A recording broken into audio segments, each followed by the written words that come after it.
Hello everyone, Ganja here, and today's review is of the Ryuko Matoi PHAT figure, and that is spelled P-H-A-T, standing for Pretty Hot and Tempting.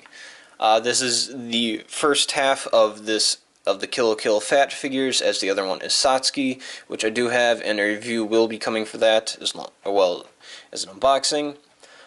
This figure is a 1/8, I believe, 1/8 scale figure. It is about the size, like height of a Figma, and Figmas are very small. Like here is my hand compared to the figure. So as you can see, it's not too terribly big height-wise, but it is also kind of long with the scissor blade there, but this is just one of two scissor blades that you can get. There are three, or I guess a couple accessories you can get. So like always with my reviews, I will be going over everything from the base to the figure to the accessories, and I'll start off with the base.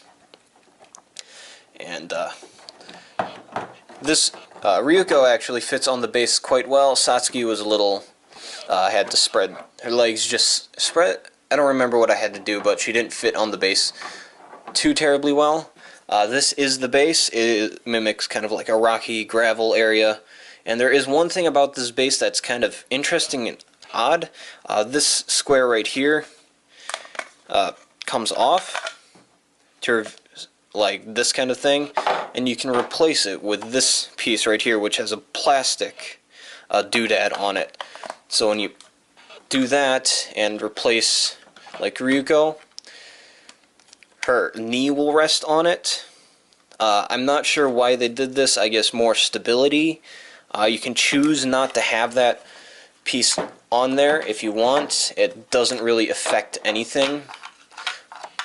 Oops. So you just put it on there, put Ryuko back, and like I said, it doesn't really affect anything.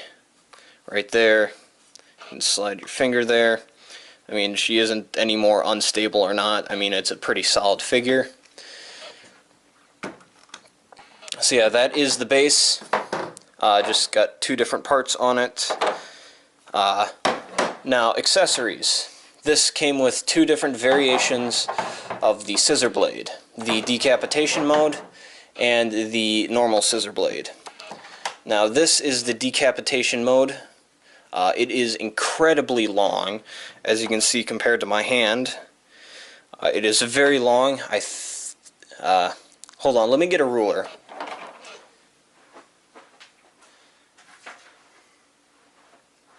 Okay, so this is, from bottom to top, this is about 10¼ inches in length, or how many centimeters? Or 26 centimeters in length. That is how long this thing is. It comes in three parts to put into the hands. You've got the end handle, which she holds onto, the center part, which goes between her hands, and the normal blade, like this. Now the odd thing about this scissor blade, compared to like the Canon scissor blade and other parts, is how thin it is. It is very thin, and I will show you on the normal scissor blade that it's not modeled accurately. So if that matters to you, then I guess oh well. But yeah, they just kind of attach together with some joints there, and then you do that. I'll show you how to attach the scissor blade later. It does come with two different hands, depending on which version of the scissor blade you use. If you use the decapitation mode, you'll want to use this hand, which has a hole in it for her to hold the ending thing, or if you're using the normal scissor blade, you'll use this version, which is just kind of an open-ended hand. So this is the normal scissor blade, which I just dropped. This is the normal scissor blade. As you can see, it's smaller, about 5 inches, I would say. Yeah, 4¼ inches actually. This one as well comes apart so she can hold it. That is right here. You just slide the hand in right there, and then you can hold it, but as I was saying, it's modeled a bit differently. As you can see, it's very thin and it's got a curve to it. It's not thick like a normal scissor blade would be, which bothered me at first, but I guess isn't too much of a bothersome thing since I used the decapitation mode and that one was thinner anyways. But I will show you how to attach each one. So there is two different hands. You've got one here and one here. Now for the normal, you would stick, is it like, yeah, there's kind of a certain way that each one sticks in. Like this one, you stick at kind of a sideways bit like that, so her hand, so the end kind of pokes through that. Then you kind of shimmy the scissor blade in there. You do have to use some apply some pressure for it to work. I did find it quite annoying at kind of how much shimmying you have to do to get this to fit. There we go. Okay, I guess, yeah. So that is this scissor blade. Then you would attach this hand, and then you're all good to go. So that's how this one looks. Kind of just a normal scissor blade. Now let's go to the decapitation mode version. And then to take it off, you just pull the two parts apart. So this one, you'll definitely have to kind of work around with this hand to kind of get it lined up.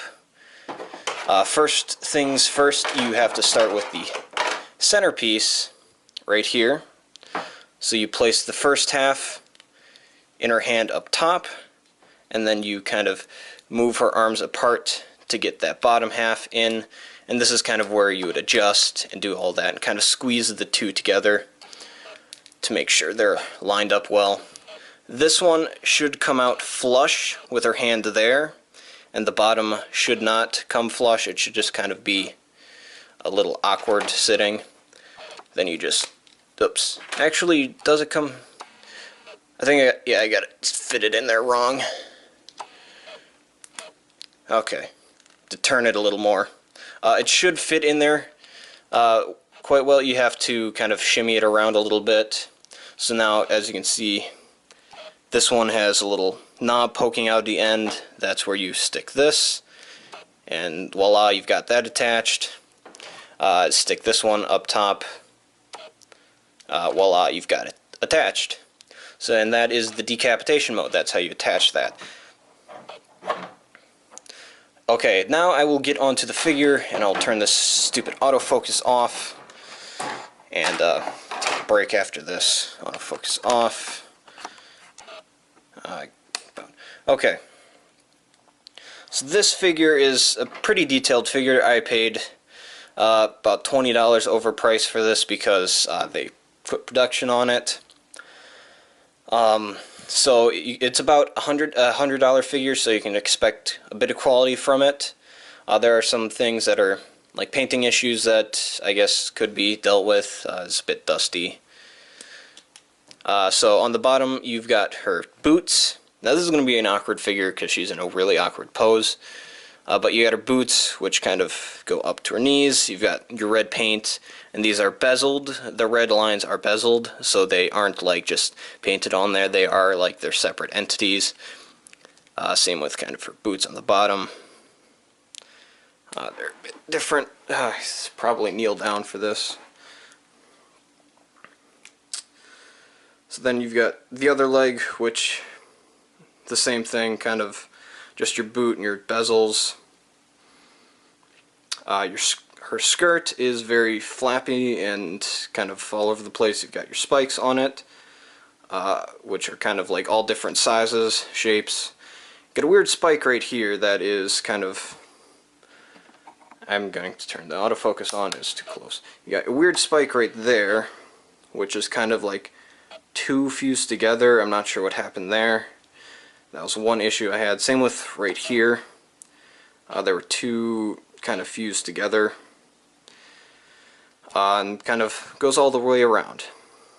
You've got your underside, her butt, Very nice butt, but not as great as Sasuke's butt, and you will see that once you watch that review. But you've got kind of a line going from her crotch all the way up, but just kind of a seam. This red line on the back is bezeled, so it is kind of its own thing. You've got kind of your vents on the back of her sailor outfit and Senketsu's eyes. Those are all kind of indents. You've got a pinstripe on her sailor uniform, kind of a faint red pinstripe.